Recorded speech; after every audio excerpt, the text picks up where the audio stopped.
Good evening and welcome. On behalf of Mantra for Change and Edumentum, I want to thank each one of you for joining us today as we delve deeper into the most crucial aspect of our organization's growth, success, and longevity. We have all heard, read, and talked enough about fundraising in times of crisis. By now, we all have we all know that there isn't one solution to effective fundraising, and we have to put in constant efforts to mobilize our armies of supporters, provide opportunities for them to engage in the act of giving, and ensure that they return to contribute towards our cause. This evening, we are joined by an individual who has years of experience in the area of fundraising. Through her work, she has provided insights to innumerable organizations and philanthropists to effectively raise and contribute funds towards different causes in the social sector. Today, she'll be engaging with us through her insights on the most effective steps and strategies organizations can employ to raise funds. On this note, I would like to welcome and introduce Ms. Deepa Varadarajan, co-founder and director of Pramiti Philanthropy Partners, that provides holistic advice and assistance to philanthropists to enable them to achieve their long-term objectives in their preferred areas of interest. They assist philanthropists and corporates with strategy and roadmap, partner organization identification and diligence, ongoing grant monitoring and evaluation, and portfolio management. Thank you, Deepa, for joining us this evening. I would like to briefly introduce you to our audience.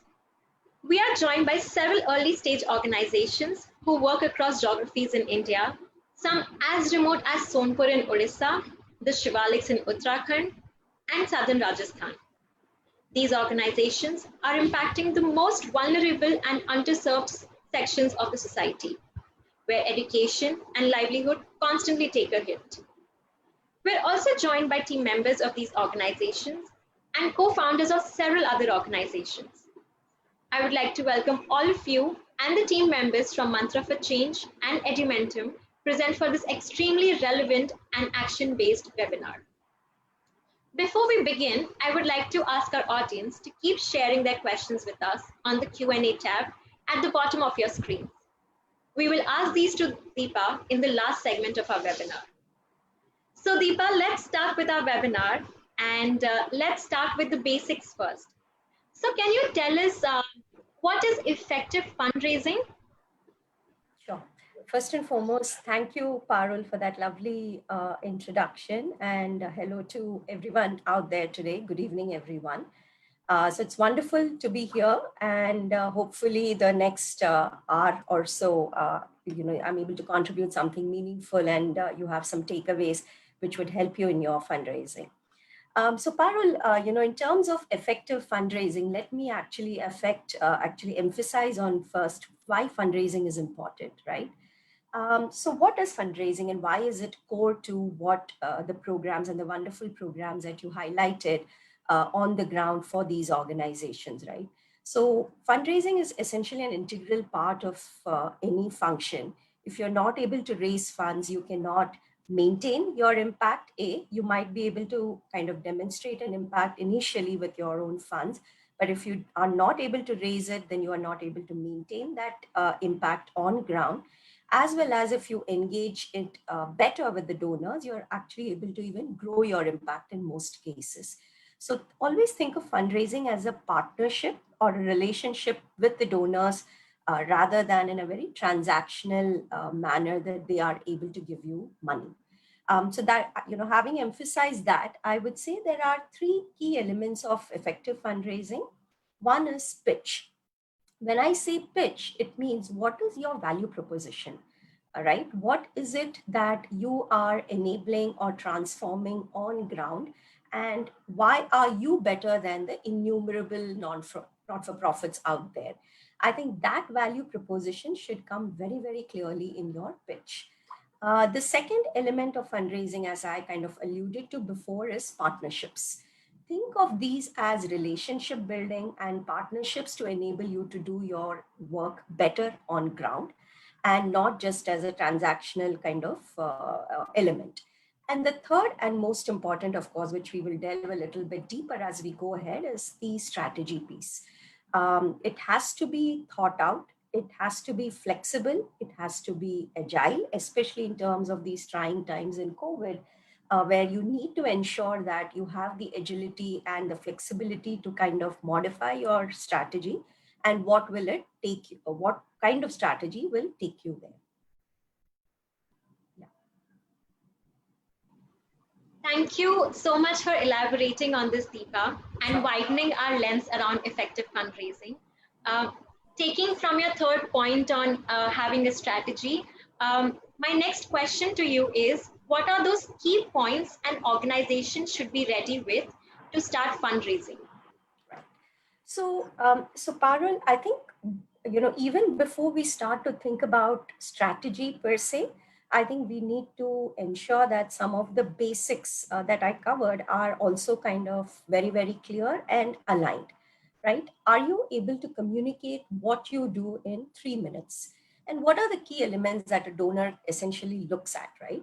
So when I said pitch, a pitch is an umbrella term again, but what are these elements that need to be absolutely clear, and more so because all of you, as you had explained earlier, are early stage organizations.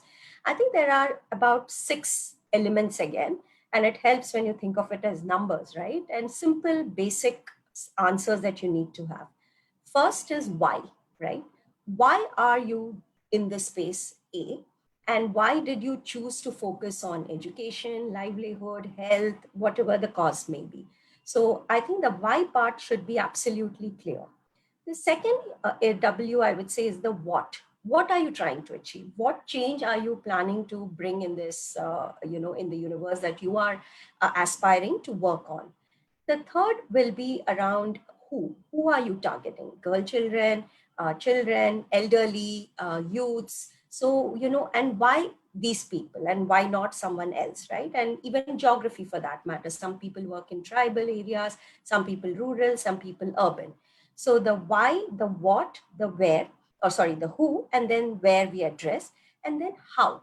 How is essentially, what is your theory of change, right? And what is that approach? How are you approaching to tackle this problem? And what is so unique about your approach? Again, I keep coming back because donors are inundated with multiple NGOs that approach them. So you have to be absolutely clear what is your unique value proposition here that you are making this change, right? So the how part needs to be clear. The sixth element is how much. And this is extremely important because you need to understand how much are you spending per unit to bring about a change. So if you have these elements covered in the form of a storytelling or in the form of a story, and whatever form or shape you wish to take, it could be an elevator pitch in 3 minutes, or it could be a detailed presentation.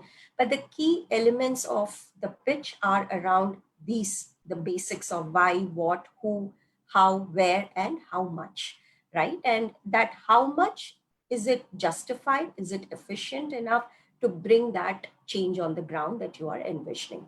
So that pitch portion is a kind of a precursor for you to actually get absolutely clear that this is how I want to go about with my fundraising, right? The second aspect of a strategy or any, before we even get into that part, is credibility. A lot of donors, like again, I said, get approached by multiple NGOs. So, of course, what you work, the impact on ground, absolutely essential. But who are you backed? Who is backing you? Who are your board of advisors? Who is your on your legal board? Who are your core donors if you have already built one or two at this stage of your organization? And transparency, accountability, right? Have you made your audited financials transparent in the public domain? Are you Credibility Alliance certified or GuideStar certified? So I think these elements have to be absolutely in place before you begin your fundraising strategy, so to say. So I would just pause here and see if Parul wants to take any more questions. Yeah. Thank you so much for elaborating on those points. And I think these points are very valuable, especially for early stage organizations. And definitely, I think even when we go out to raise funds now, we will definitely keep these points in mind, while creating a strategy. So thanks a lot for sharing those points.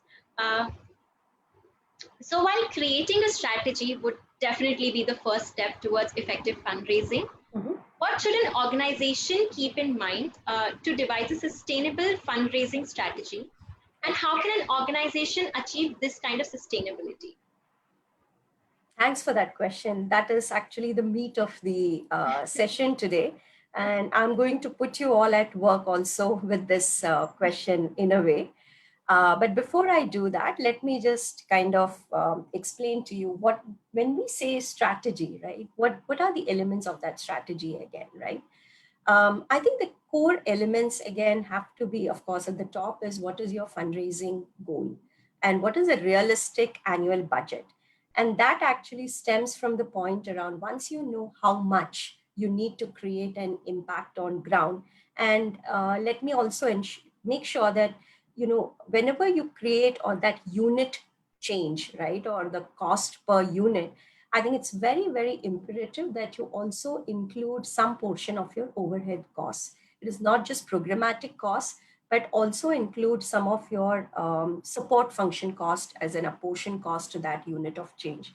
It's extremely important to do that, and the donors do understand it. So there's no need for you to go again and raise unrestricted funds or whatever if there is project specific funding that comes in. A. The second is once you know how much is that unit cost and how many, straightforward is multiplication, right? And you get your organization budget overall with some 20% buffer maybe added in for institution building costs and maybe other unforeseen kind of contingency costs that you could add. So once that fundraising budget for the organization is in place, make sure it's realistic enough for you to achieve that, and you have the capacity within your team to actually execute that on ground as well, right?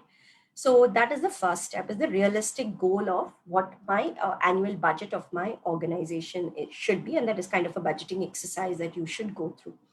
The second is, having a timeline or time frame in mind as well of when you would like to spend time to raise money.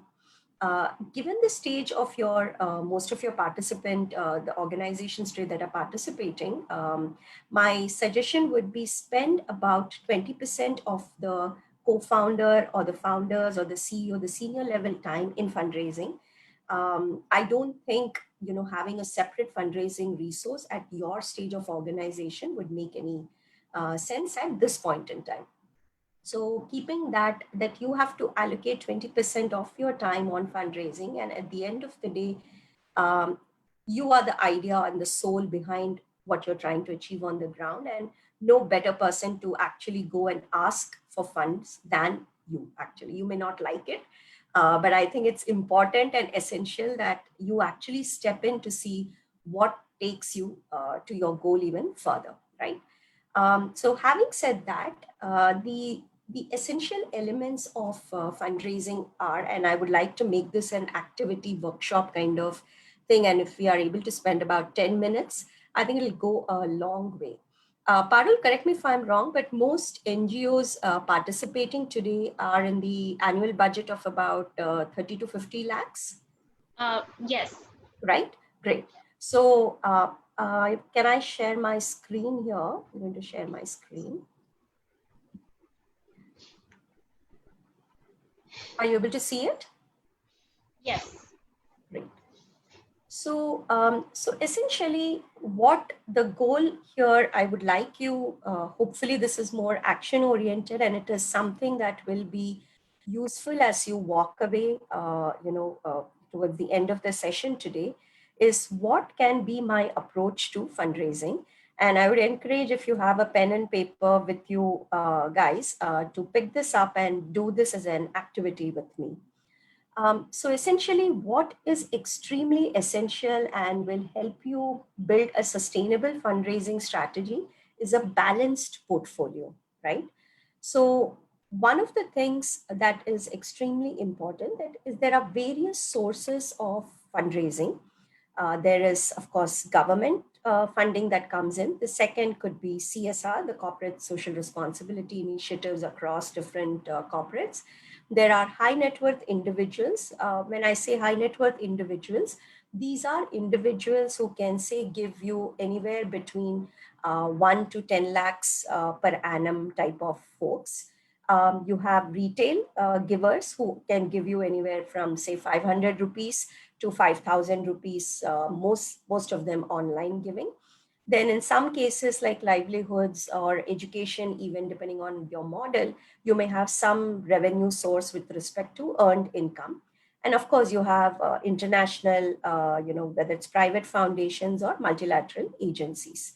So if you look at these different sources of funding, your goal should be to create a very, very balanced mix here. And given that you guys are very, very early stage at this point, I would emphasize, for the purposes of this workshop or this kind of activity today, to focus more around the CSR, high net worth, and retail piece. So the earned income and the multilateral or the international funding today, I'm assuming it could be 0%. So I would like to request, all of you to take a minute and kind of, if you are able to draw out a matrix or a pie chart of similar nature, what is it looking like today for your organization? And some of it might be very straightforward given your budget. And most likely either it is bootstrapped or, most CSR or very few individual donors. And where is it that you would like to take this forward with? So take a minute and kind of see what is the shape of your pie looking like in terms of the allocations from different sources, and where is it from a balanced portfolio that you would like to go for. Yeah. And I would also like to emphasize here, see, there is no one right or wrong answer. It also depends on what kind of leads, sources you have, and what your model is in terms of, the model on ground, the operational model, which may lend itself naturally to one type of source vis-a-vis the other. Yeah. Now, once you have that in place, and like I said, I think for the purposes of this conversation, I'm going to focus more around CSR, HNIs, and the retail kind of thing. There is a certain percentage we can allocate to government, but this is just to kind of say that if your fundraising target is a crore, or that's where you would like to get to, and if my, the example one that I shared, if we were to take that, where essentially my CSR ideal state portfolio for fundraising is, or funding is essentially saying that 25% or 25 lakhs comes from CSR.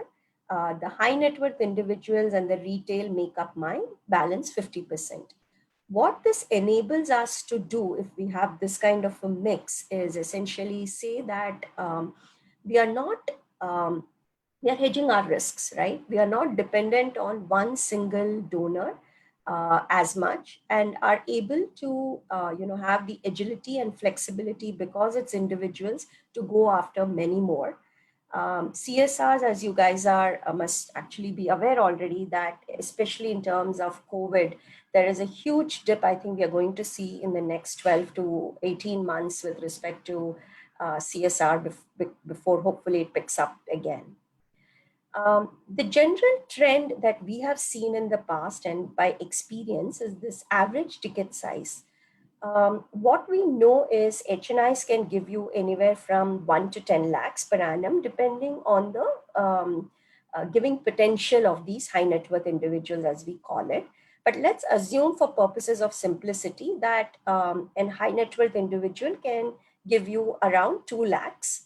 A CSR, if you're tapping into it and given the lead time, you shouldn't go for anything less than 5 lakhs with them. And retail donors are probably around, say, 3,000 average ticket size of sort, right? 3,000 to 5,000 is generally the average ticket size here. So what is the number of people that you need to get your goal? So if we assume the average donation size as such, then you essentially need about 5 people to get to your goal of 25, 15 HNIs to get to your goal of 30 lakhs, and about 600 plus or 700 retail givers to get to that particular goal. So given this scenario and what we have seen again from experience is the conversion ratio, which I mean when I say conversion ratio, you need to meet at least 4 times the number of people, or your proposals should reach at least 4 times the number of people to convert one person, right? So essentially, you meet 4 people, one person actually converts into the CSR giving is what we have seen. And the lead time to CSR is also anywhere from 3 to 6 months, depending on their budget cycles. For HNIs, on the other hand, what we have seen is the conversion ratio is much better, because typically you would approach a high net worth individual, via a warm connect or via sources that are known to you, rather than cold calling in any form or manner, or just reaching out and writing on proposals. So the conversion rate typically is 3:1 or 2:1 type thing. So every 2 or 3 people you meet, generally you get a conversion of one, if of course, like I said, the precursors are in order, wherein your value proposition is clear and your budget also makes sense from a implementation on ground. Retail, however, really varies. But if you're reaching out to your family, friends, volunteers, connects, it could be anywhere from 10 to 20. And I've taken a slightly optimistic scenario here with respect to retail. So it essentially means that you will need so many leads or prospects in order to meet that goal, right? Now, again, I would request for you guys to take a minute and see if you were to raise, and for simplicity's sake, if given your fundraising budget or your annual budget of the organization, what is this matrix going to look like for you? And one of the important things here is, as you approach donors for fundraising, um, ensure that you have a flexibility with respect to the product itself. So you generally tend to say, you have the certain number of units if possible, again depending on the model, operating model on ground. But I'm assuming, given most of you are grassroots, you will have that unit cost per model.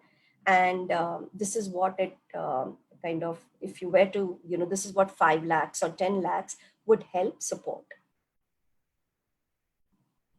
Yeah. So now that you've generated, or you know that you need to generate so many leads or prospects, how are you going to get there? I think that's the fundamental question that is going on in everybody's minds at this moment.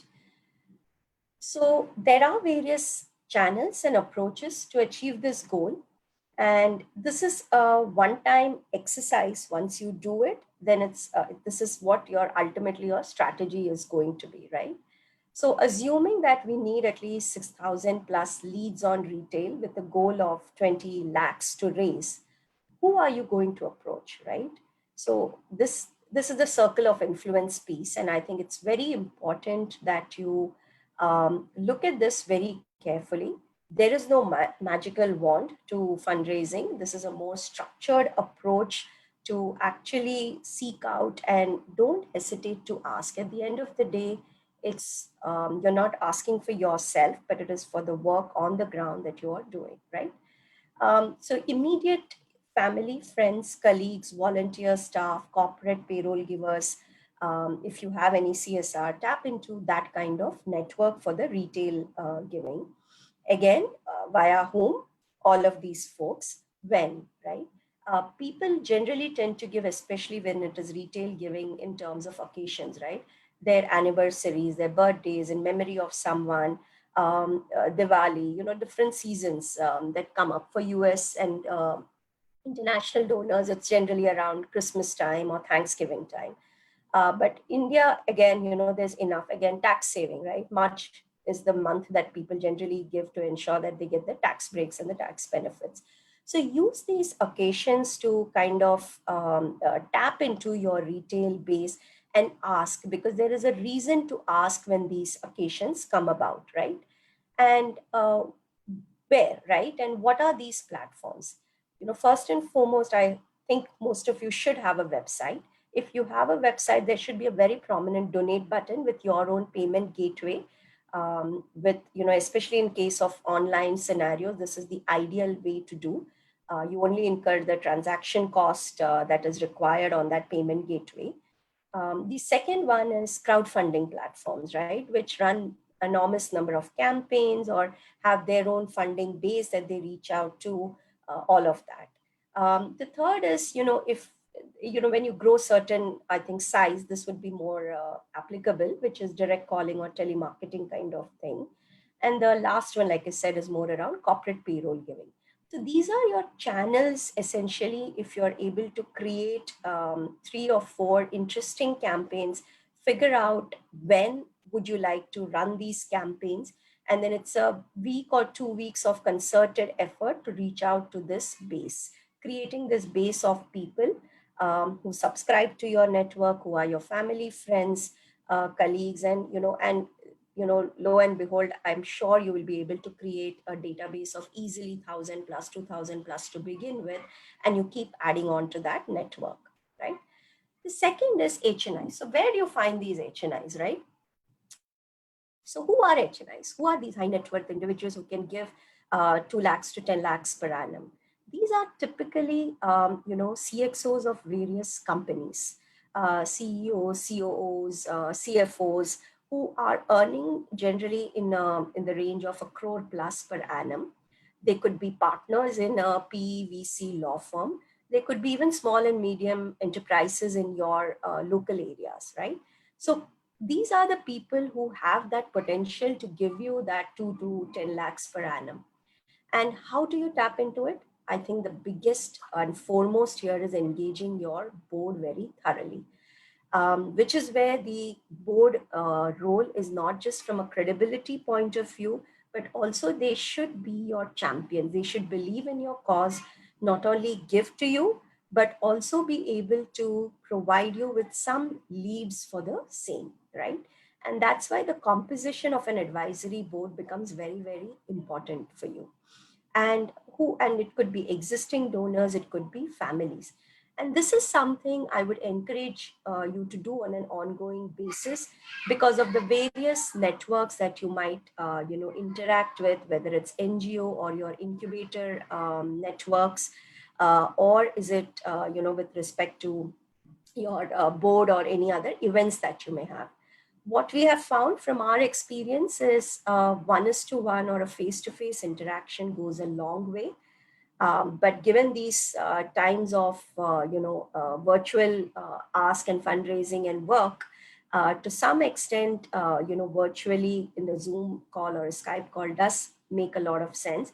More so if they are people that who have been connected via your family or a board, which is what we call as a warm connect. So they introduce them.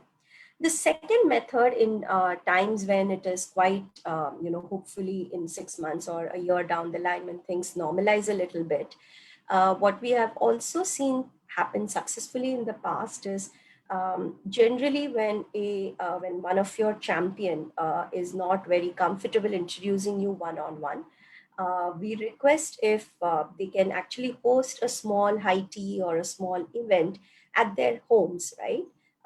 Where it is a very informal gathering of say 5 to 7 folks, and let them invite you as a person to introduce, with no explicit ask per se, but just to know what you're up to, what is the work that you're doing, and it makes for an interesting chat and a conversation in an evening.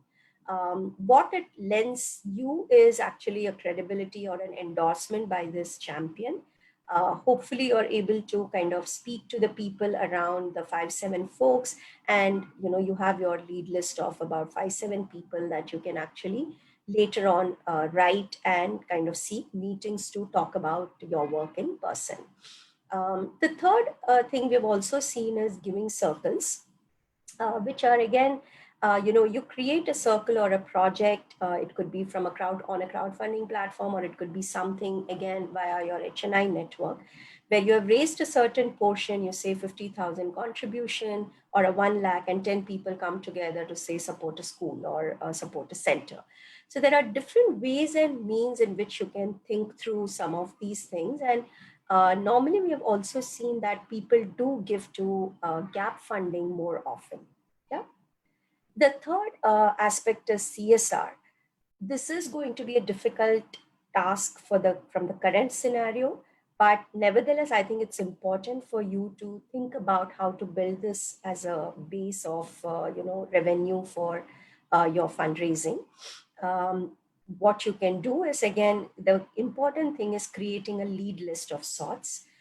Do your secondary research, figure out which companies via your NGO network or via Google search and secondary research, who are the likely people to fund for your cause, right?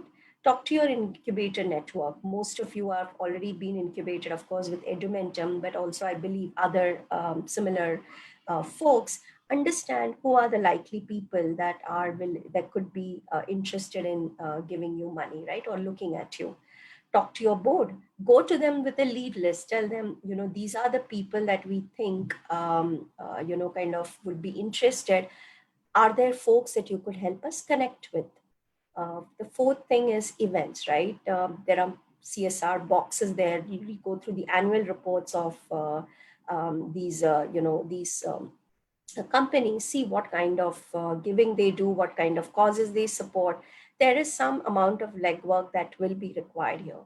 The last one is with respect to events. There are, I think, quite a few events that happen in the ecosystem today. See where is it that you're able to showcase your work. Where is it that you're able to even network with people who are present in the room, be it CSR event or there are philanthropic events and multiple so on and so forth, right? Again, the most effective way of fundraising is a warm connect, having a one-is-to-one, face-to-face kind of interaction if possible. If that is not possible, then an informal gathering where you still meet about, it's a closed room kind of thing, but 5 to 7 people. And the last would be in terms of, a request for proposal and going bottom up type thing. So I would pause here and kind of let you guys take a minute again to see if there is something that you can create with respect to, or something triggers with respect to which are the people that you can approach and how you can engage your board and other people that you know in your network very effectively.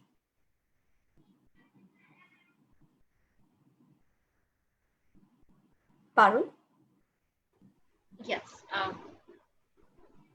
Thank you so much for detailing out these external factors that are so relevant to fundraising activities. The funding ecosystem is so vast and diverse in itself, and there are innumerable opportunities lurking in every corner. Mm-hmm. In order for organizations to tap into these opportunities, should fundraising be an inbuilt activity within the whole organization, or should we have dedicated team towards working towards this strategy? Right, right. So honestly, Parul, so it all depends on the stage of your organization, right? Currently, if your budget is about 50 lakhs to a crore, and like I said, no better person to tell a story or tell your story than the founders themselves. And at this stage, I think if the founders or the senior people in the team spend 20% of their time on fundraising, that is more than enough. So once you cross about, say, a crore in terms of your budget, then it makes sense to look at a person to hire. Most likely a junior level person who can help you with proposal writing, follow-ups, and all of that. But honestly, you will never be able to get away from not fundraising it yourself. I think to some extent, till you get to a sizable number, which is around, say, 5 or 10 crores, as founders or as the senior leadership, you will need to be involved yourself. And it's extremely essential that you carve out at least 20% of your time on fundraising. Thank you so much. And I think it definitely depends on every organization's budget Correct. and what amount they are looking forward to raise. Um, so definitely, this is a very Yeah. valuable insight. And it also needs to be cost effective, right? For your size of the organization, does it make sense, or are you better off doing it by yourself? And how efficient can you be in your fundraising? I think that's a very important aspect to also consider. Yeah. Thank you. Um, Coming on to the next question. So this is one of the most asked questions from organizations, especially in the early stages, is and the question is, what approaches should one adopt when reaching out to potential funders in different verticals like CSR, philanthropic foundations, HNIs, and if you can highlight what makes them take interest in an organization.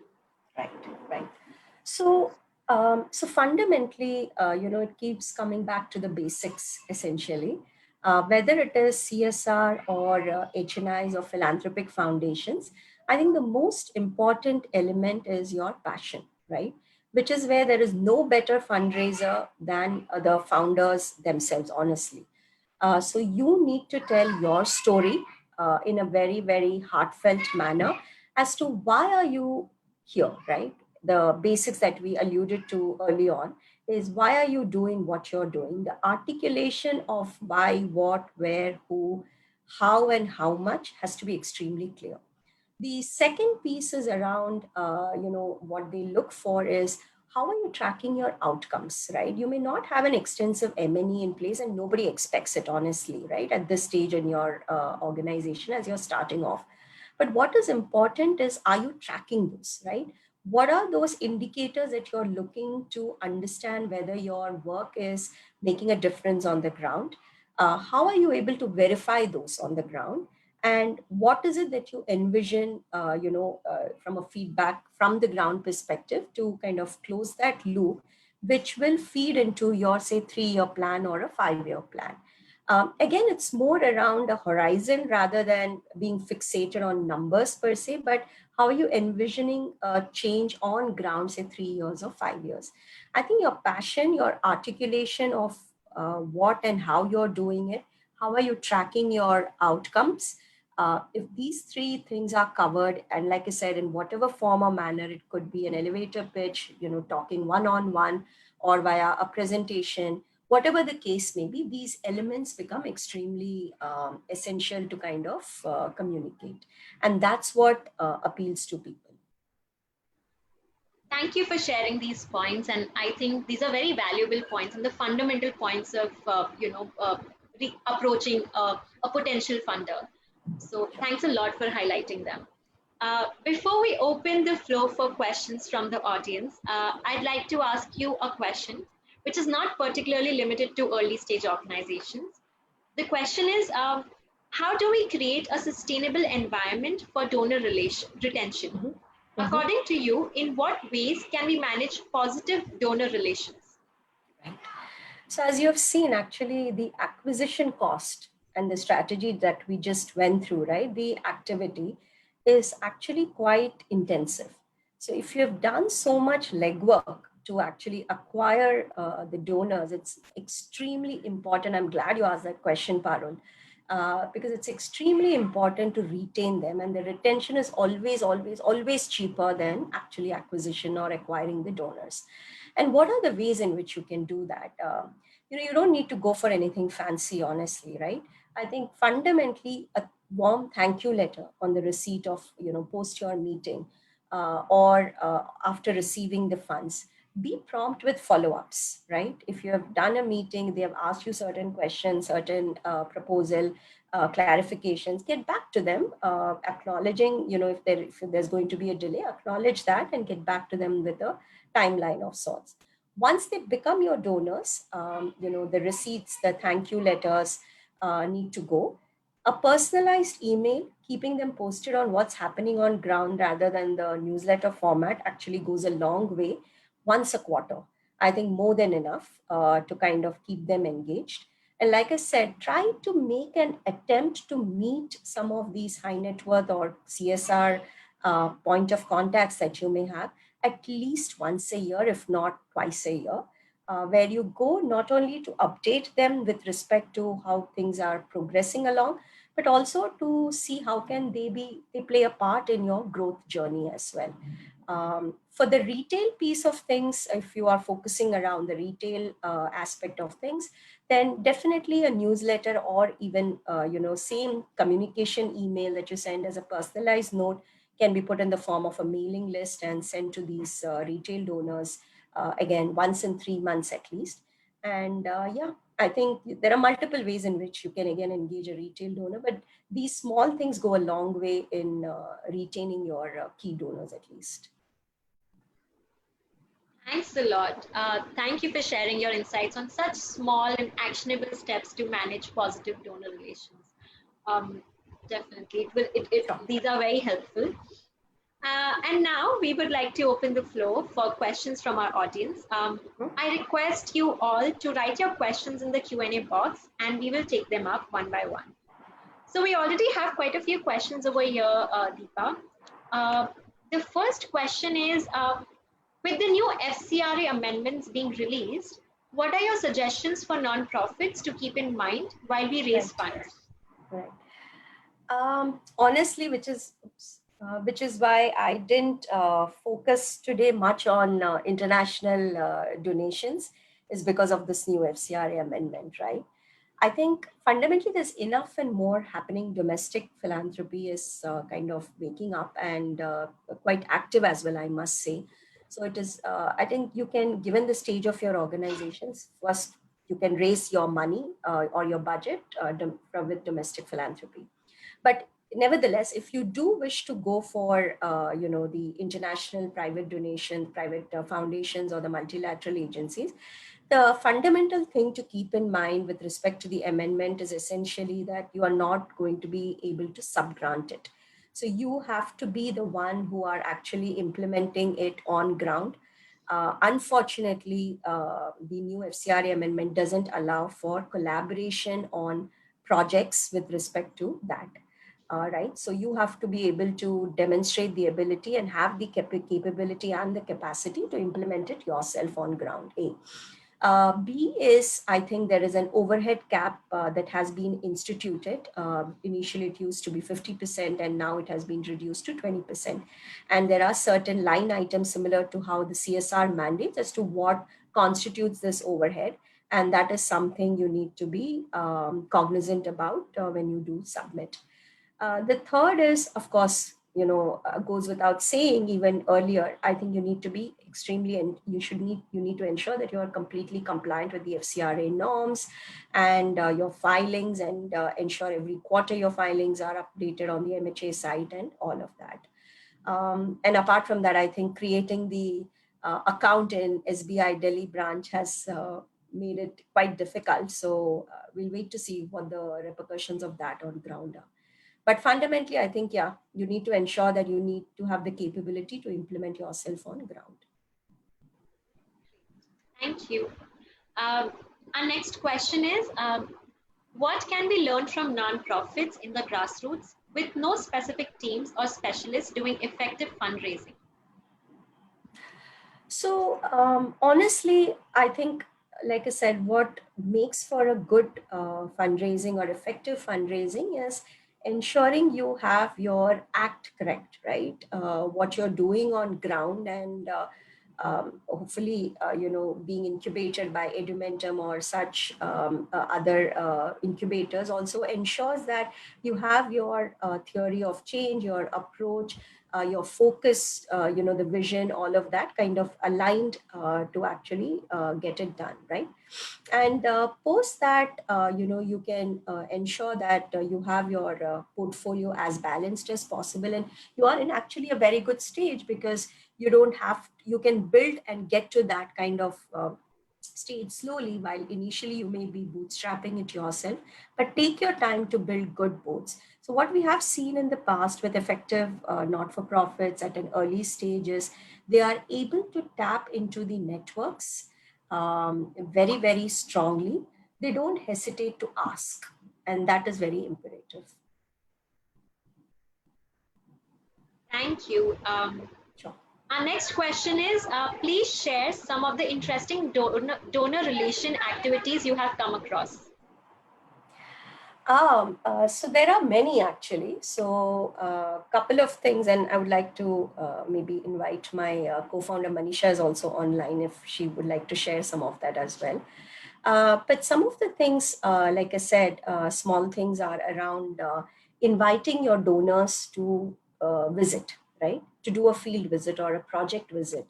And there's nothing, like actually seeing is better than actually just reading it on paper, right? And if you're able to convince your donor to actually come and make a field visit or bring a friend along, right? I think that goes a long way. So when you speak to your champion or board member, encourage them to get one friend or two couple of friends along to actually come and visit you on your project site. That's a very interesting thing. And we have seen 100% conversions when people tend to do that, right? The second is, instituting day of caring, especially with CSRs. And, if you want to engage with their employees of CSRs, suggest a day of caring at the corporate office. What that day of caring means is actually, again, getting them to kind of celebrate what the work that you are doing, either by giving you an audience in their, say, town hall meetings, or a larger audience where you can speak to them one-on-one almost, or getting them to actually do a field visit again.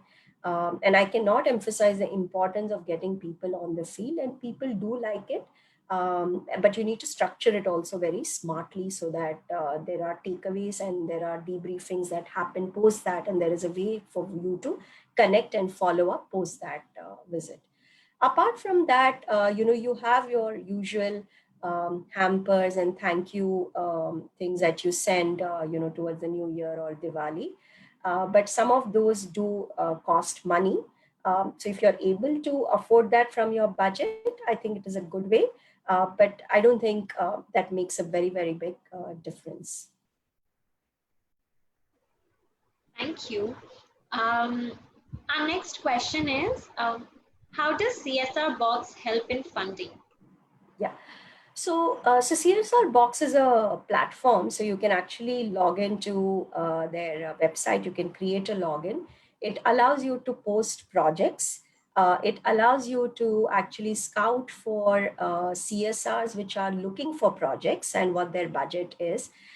They also have I think, an annual event, if I'm not wrong, where they, a lot of CSRs do come in and participate. So you can see how you can actually, attend those events. And also, they also publish an annual report of the spend of the CSR, so which will again give you a sense of what's happening in different CSRs, what is the spend, what are the cause areas of interest. So if you're able to tap into that, it helps. But it's essentially a platform that you can log in and kind of do it. I don't know if they offer one-on-one assistance to NGOs. I've not explored that. I think they also recently had an online CSR event. Correct. If I'm not wrong. Yeah. Correct. Great. So moving on to our next question, it is, when do you know you should redistribute goals across portfolios if CSR isn't the brightest star at the moment? If I had planned to raise 50% of a 50 lakh budget, for example. So again, it depends on, say, it's a good question actually. So I think normally CSRs, you will enter into an MOU with respect to their renewals, right? And these are typically 1 year period or maybe max of 3 years. That's what I've seen how CSR generally function. So if you know that you are due for renewal in another 6 months, you should actually seek out the person of contact at the CSR organization and check how things are, which is where that face-to-face meeting twice a year is actually extremely valuable to maintain that relationship and connect. And understand whether, at least get feelers of whether they are going to continue or renew the funding, or is it going to be dropped. In all likelihood, with the COVID scenarios, there is the funds are being diverted to PM Cares, CM Cares, and COVID-related efforts. And given that scenario, either you are going to experience a reduction or complete, elimination. So 6 months is a good enough time period for you to then actually take a call and figure out who are my possible other donors that I need to hedge this risk against, right? And which is why it's extremely important that when you accept money, as much as possible, and while you may be tempted that this one donor is giving me 10 lakhs, 20 lakhs, if your budget is 50 lakhs, try your best not to get more than 20% of your funding from a single donor. Because tomorrow, if this donor goes away, you are going to be in big trouble. And you need to have that buffer enough to actually tide over that period so that you're able to cover that 20% or 25% from other sources. Hope that answers the question. Yeah. Thank you for answering this question, Deepa. Our next question is, how do we decrease the follow-up calls? How do we decrease the follow-up calls with respect to, you can't decrease. But generally, what we have seen work efficiently, which is where it's extremely important to go top down when possible, be it CSR or, and the reason individuals work is because the decision making is quick, right? It's an individual that makes a decision, whether it's high net worth or retail kind of thing. But with CSR, it's usually a committee and a bunch of people. That is why you might be better off targeting small to medium enterprises who have, a sole or maybe two decision makers at max, and you're fairly quick on that. Or the second option is actually trying to see, with respect to saying that go top down, essentially. So which is where the way of connect becomes very important. If you're going bottom up, I don't think there's any end to follow up, because honestly, it has to get approved, and there is a layer and layer after that before actually the decision gets made. So the lead time for any CSR is essentially 3 to 6 months, and I don't think it will go below that. But for a high net worth individual, the lead time can be anywhere from 1 to 3 months, because the decision making, like I said, is quick. Generally, the rule of thumb is 3 follow-ups at a minimum it does take, and what we call essentially a nudge, right? And then nudge is required for everyone, given that, there are so many other priorities that people have. So you need to ensure that you're able to get your, ask also up on top of people's minds. Yeah. Thank you. Our next question is by Putul, and she's asking, it is important to build a strong recall value for a non-profit so that more and more people consider donating. But spending money on advertising feels like cheating the actual cause. Is there a way to raise funds for fundraising activities, or what is a solution to this? Again, like I said, I think you have to be very careful, effective, efficient in terms of fundraising. Tend to agree with you with respect to advertising, unless people are able to give it to you pro bono, then it makes complete sense, go for it, right? But honestly, brand recall is required when you're looking at raising huge sums of money with respect to retail, right? If you're going with a high net worth donor or a CSR kind of thing, then honestly, it's a one-on-one peer ask, which actually makes the biggest difference. So their brand recall is not as much important as the work that you're doing on the ground. The second piece, if you're focusing around retail, and that also, slowly you need to build your base around that. There are multiple methods of, and I'm not an expert, I'll be very honest, I'm not an expert on retail fundraising, but a brand recall is essentially required at that point in time to ensure that more people recognize you and do it. So my 2 cents on this is, I am with you. I don't go overboard with advertising at this point in time. if there are Google AdWords and simple tricks that can do with the SEO kind of modifications, or the Facebook, grants that are given out, go for it. But otherwise, at this point, I think stabilize your fundraising core before you start thinking about brand recall and other things. Thank you. So because we're almost nearing to the end of our session, we'll take this one last question. Sure. The question is, what would you recommend is the single most important marketing strategy that would go hand in hand with fundraising? Marketing strategy is, again, I can't emphasize enough about storytelling here, right? I think that is the biggest fund marketing strategy. Storytelling, but with substance, right? There has to be depth in your storytelling. I have seen NGOs who actually, cannot even speak a word of English, honestly, but are able to move hearts because, they have demonstrated why they are doing what they are doing and how have they been able to affect lives.